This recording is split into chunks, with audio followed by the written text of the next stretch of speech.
समाचार में आपका स्वागत है। मैं हूं तमन्ना। आइए चलते हैं आज की खबर की ओर। जीतू पटवारी ने कांग्रेसियों की दिवाली की खराब। प्रदेश कांग्रेस के कार्यकारिणी घोषित होने के बाद से मचे घमासान और कांग्रेसियों के इस्तीफे से जुड़े सवाल पर रामेश्वर शर्मा ने कहा, जीतू पटवारी ने कांग्रेसियों की दिवाली खराब कर दी। दरअसल पहली लिस्ट जारी होने के बाद कांग्रेस के वरिष्ठ नेता अजय सिंह ने अपनी ही पार्टी पर सवाल उठाए थे और कहा था कि पार्टी के वरिष्ठ नेता ही पार्टी को बर्बाद कर रहे हैं। वहीं मंगलवार रात दूसरी लिस्ट जारी होने के बाद पार्टी में घमासान और मच गया और रामेश्वर शर्मा ने जीतू पटवारी पर गंभीर आरोप लगाए हैं।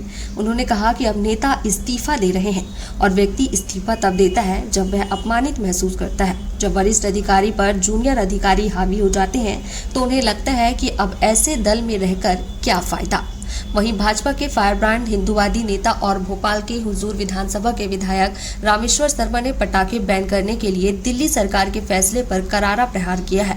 उन्होंने कहा कि अरविंद केजरीवाल मानसिक रूप से सनातन विरोधी हैं, हिंदू विरोधी हैं, सेना विरोधी हैं। उन्हें धमाके इसलिए भी पसंद नहीं है क्योंकि जब देश खुशियां मनाता है, लोग दीप जलाते हैं, आतिशबाजी होती है, महाउत्सव मनाते हैं, तो जो देश के विरुद्ध सोचते हैं उन्हें ये कैसे पसंद आएगा। जीतू पटवारी जी बहुत दिन बाद अपने कार्य समिति घोषित की। जम्बो कार्य समिति होने के बाद भी सबकी दीपावली कांग्रेसियों की खराब कर दी जीतू पटवारी जी। कांग्रेस के अंदर जो बेचारे शांति से थोड़े बहुत आश में दीपावली की पूजा कर रहे थे और घर में आस में दिए जलाने की कोशिश कर रहे थे, ऐसा उलटफुलट किया है कि जो उपाध्यक्ष बनने योग्य थे उनको सचिव बना दिया और कईयों को तो ऐसे बड़े सीनियरों को सह सचिव बना दिया।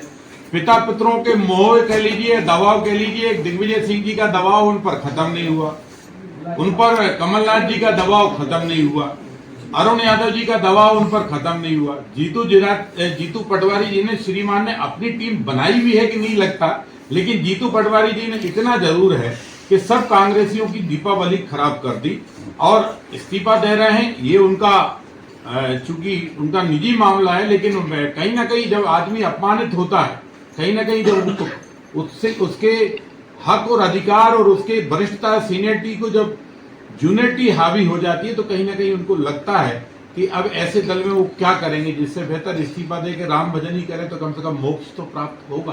तो दीपावली तो जीतू पटवारी जी ने सबकी खराब कर दी।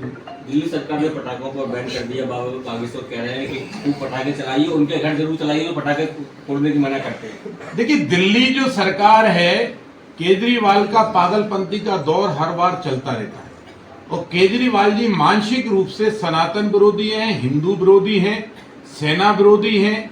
उन्हें धमाके इसलिए पसंद नहीं है क्योंकि जब जब इस देश में दीप जलते हैं, जब जब इस देश में आतिशबाजी होती है तो उत्साह, आनंद और देश महाउत्सव मनाता है और जो देश के विरुद्ध सोचते हैं उन्हें महाउत्सव कभी पसंद नहीं होता। अब केजरीवाल जी को ये कैसे पसंद आएगा कि अयोध्या में राम मंदिर बना और दिए जले, लाखों दिए जले, घर घर रोशनी हो, रोशनी का एकदम महाउत्सव हो जाए और उसमें आतिशबाजी चले, तो केजरीवाल जी के तो प्राणी निकल जाएंगे। और इसलिए केजरीवाल जी के पटाखों पर बैन लगाने से कुछ नहीं है। खूब पटाखे चलाओ, खूब आतिशबाजी करो, बस इतना ख्याल रखो कि गंदगी गिरे तुरंत साफ करो। एक दिन के उत्सव में देश को प्रदूषण नहीं हो रहा है। एक दिन के उत्सव में अगर प्रदूषण होना तो आजकल सब जगह में हो रहा है और केजरीवाल जी ने आजकल तो मुसलमानों के भी हर पर्व में आतिशबाजी चलती है कि उससे प्रदूषण नहीं होता। हिंदुओं के जब आएंगे तो मिठाई खराब हो गई, हिंदुओं के जब आएंगे तो पटाखे खराब हो गए। अरे भैया, क्या चाहते हो? क्या सनातनी कल दिया भी नहीं लगा पाए? और इसलिए सनातनी की दिया दूसरों के घर का अंधेरा कम करता है, बंद खत्म करता है। और लेकिन ये अंधेरे में पैदा हुए लोग हैं, ये भारत में अंधेरा चाहते हैं केजरीवाल टाइप के लोग। इनके रोकने से कोई दीपावली नहीं मनाएगा ऐसा नहीं है, खूब मनाएंगे। और हिंदू जोश से मनाना यार, 500 साल इतिहास में मौका आया और मोदी जी ने और भारत के सर्वोच्च न्यायालय ने मौका दिया है कि हम अपने माथे पर लगे कलंक को पोंछा है और फिर भगवान शंकर का त्रिपुंड लगाकर राजा राम का दीप उत्सव मना रहे हैं। अयोध्या फिर जगमगाई है, लंका जीत कर मेरा राम आया। ये थी आज की खबरें। हमारे चैनल से जुड़े रहने के लिए इसे लाइक करें, सब्सक्राइब करें और बेल आइकन दबाना ना भूलें। आप देख रहे हैं जनता के लिए, जनता की आवाज, जनता समाचार। अन्य खबरों के लिए हमारा चैनल सब्सक्राइब करें।